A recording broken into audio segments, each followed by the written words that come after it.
You ask Tiger to solve. This deals with linear equations with one unknown. The final result is h equals 100.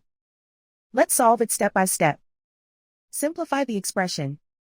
Move the negative sign from the denominator to the numerator. Expand the parentheses.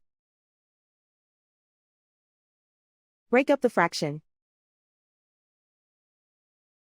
Find the greatest common factor of the numerator and denominator. Factor out and cancel the greatest common factor. Group all constants on the right side of the equation. Subtract 49 from both sides. Simplify the arithmetic.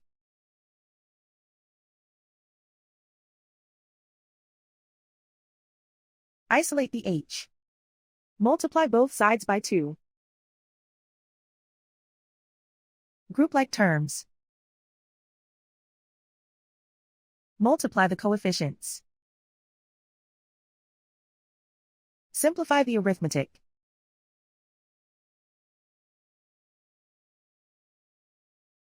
Convert the h into a positive number. Multiply both sides by -1. Remove the ones. Simplify the arithmetic. And so the final result is h equals 100.